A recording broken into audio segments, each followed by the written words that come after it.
Assalamu alaikum ve rahmetullahi ve barakatuhu. Barcha aziz qarindoshlarım, hammangizlarga Allohning güzel salamlari bo'lsin. Men bugun Allohning izni bilan ko'pincha qarindoshlarimizning kallasida oydin bo'lmagan ba'zi bir siyosiy masalalar haqida fikr bayon qilmoqchiman. Men Xitoy tajovuzlariga qarshi bu siyosiy ijtimoiy xizmatlarga atlanishdan burun kallamda nurg'unlagan savol belgilar bor edi. Nurg'unlagan siyosiy masalalarga nihoyat oddiy qaraydim. Allohning izni bilan islom ummatining eng muhim bir partiyasi bo'lgan Sharqiy Turkistondagi Uyg'ur, Qozoq, O'zbek, Tatar, Tojik va nurg'unlagan qarindoshlarimizni nihoyatimiz zolim, numussiz tajovuzchi Xitoylarning temir topini ostidan qutqizish uchun harakatga o'tdim.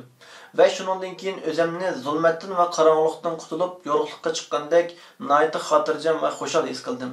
Allohning nurg'unlagan rahmatidan va ne'matlaridan bahramand bo'ldim. Ve shundan keyin o'zimning kallasida oydin bo'lgan nurg'unlagan masalalarni xalqimizga yetkazish uchun tirishdim. Allohning izni bilan va xalqimizning duosi bilan bu yo'lda yana davomli tirishman. Oldi bilan sizlarga Allohning kalomi bo'lgan Asr surasini xotirlatib o'tmoqchiman. Allohning la'natiga uchragan, Allohning jannatidan qo'g'landa qilingan mal'un shaytonning azdurishidan Allohga sig'inib panohlik tilayman va nihoyat mehribon va shafqatli Allohning ismi bilan boshlayman. Zaman bilan qasamki, ya'ni biz yashayotgan mushu zaman bilan, tarixda insonlar yashab o'tgan tarixdagi zamonlar bilan va kelgusida insonlar yashaydigan kelgusidagi zamonlar bilan, insoniyatning yaratilib toki qiyomatgacha bo'lgan zaman bilan qasamki, insonlarning hammasi ziyon tortquchilardir. Ya'ni Allohga haqiqiy iymon etgan, yaxshi ishlarni, yaxshi amallarni qilgan, bir-birsiga haqni yetkazgan, sabrni tavsiya qilgan insonlardan boshqa hamma insonlar ziyon tortquchilardir. Bu Allohning kalomlaridan bo'lgan Asr surasidir. Bu sura haqida shundoq deyishidi. Agar Qur'on nozil qilinmagan bo'lsa edi, ya'ni Qur'ondagi 114 sura nozil qilinmagan bo'lsa ham barcha musulmonlarga bu Asr surasi yetarli edi. Lekin zolimlarga, Allohga qarshi chiquvchi kafirlarga Qur'onning tamomi ham nurg'unlagan va'z nasihatlar ham haqiqatning dalillari ham yetarli bo'lmaydi. Ularga ta'sir qilmaydi. Chunki Alloh subhanahu va taolo ularning ko'zlarini pichatlab etgan, ular to'g'rini, haqiqatni ko'rmaydi. Ularning og'izlarini pichatlab etgan, haqni va to'g'rini so'zlamaydi. Ularning quloqlarini pichatlab etgan, haqni anglay olmaydi. Chunki ularning yomon amallari, ularning boshqalarga qilgan xiyonati va zulmi haddidan oshib ketdi. Men tuvandagi Allohning bu kalomlari orqali Sharqiy Turkiston xalqi duchor bo'layotgan ba'zi masalalarni oydinlashtirishga tirishaman. Asr surasining dastlabki 1-oyatida Alloh subhanahu va taolo zamon bilan qasam qilyapti. Ya'ni butun zamonlar o'xshash. Hamma insonlar, ya'ni ko'pincha insonlar ziyon tortquchilardan bo'ladi. Yomon amallarni qilguvchilardan bo'ladi. Yaxshi ishlarni oz qiladi, yaxshi ish qilguvchilarga ko'p hujum qiladi. Vaqtini g'aybat shikoyat bilan, boshqalarning yuz obro'yini to'kish bilan, yaxshi insonlarga hujum qilish orqali boshqalarga o'zini kuchli ko'rsatish uchun harakat qiladi. Hatto mushundaq yomon nachar illatlarni o'ziga xizmat qilib bekitib oladi. Payg'ambar sallallohu alayhi va sallamning zamonida ham, uningdan keyingi zamonlarda ham butun yaxshi insonlarga hujum qilingan, haqoratlar qilingan, bo'hton qilingan. Biz Sharqiy Turkiston xalqi ham shu kunlarga duchor bo'layotimiz. Nurg'un Sharqiy Turkistonlik qarindoshlarimizning o'zining kallasida, xayolida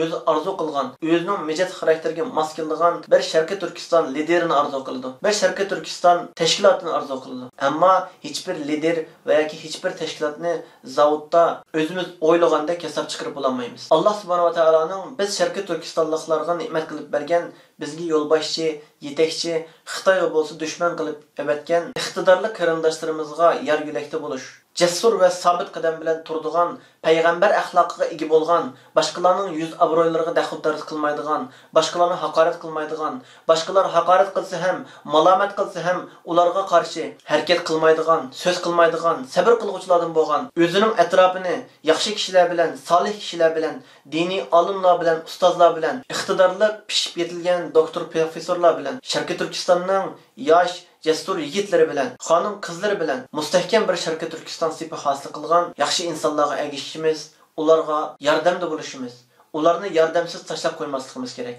Ba'zi qarindoshlarimizning kallasida shunday savollar bor. Nima uchun Sharqiy Turkistonning diniy olimlari biz qaysi tashkilotga ergashishimiz kerak? Qaysi liderga, qaysi raisga ergashishimiz kerak? Qaysi tashkilot rahbari, qaysi tashkilot haqiqiy, samimiy, dadil ve rastçılık bilen hizmet kılıyordu.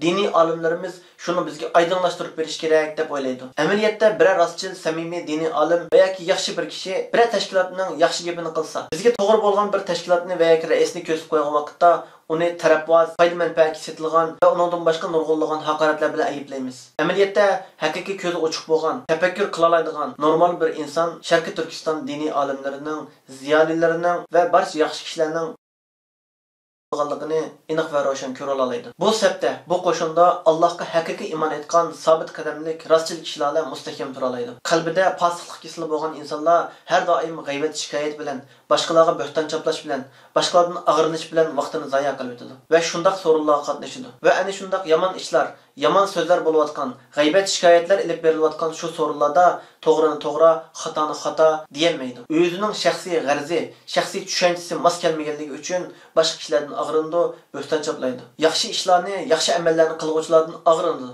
Bu yaxshi ishlarda sabtdan tushib qoladi va nurg'unlagan yomon ishlarda yomon kishilar bilan o'rtoq bo'ladi. Allohning Asr surasidagi oxirgi oyatda bir-birsiga sabrni tavsiya qilishgan deb aytadi. Biz Sharqiy Turkistonliklar haqiqatan qattiq sabr bilan sabit qadam turish, dushmanga qarshi sabit bo'lishimiz, irodalik bo'lishimiz kerak. Allohdan sabr qilguvchilarning qatorida bo'lishga duo qilishimiz kerak. Alloh subhanahu va taolo bizning dushmanimiz bo'lgan shaytonning vasvasalari orqali kallamizda paydo bo'lgan shubha va savollardan yiroq qilib, haqiqiy Alloh yo'lida kurash qilayotgan samimiy qarindoshlarimiz bilan bir safda qilsin va har doim yaxshi amallarni qilguvchi, bir-birsiga sabrni tavsiya qilguvchi mu'minlardan qilsin. Qilayotgan so'zlarimizni samimiy, manfaatli qilib bersin. Agar bu so'zlarimni to'g'ri manfaatli deb qaragan bo'lsangiz, o'zingiz yaxshi ko'rgan qarindoshlarga tarqatib qo'yishni unutmang. Ko'rishguncha omon bo'lg'aysiz. Allohga omonat.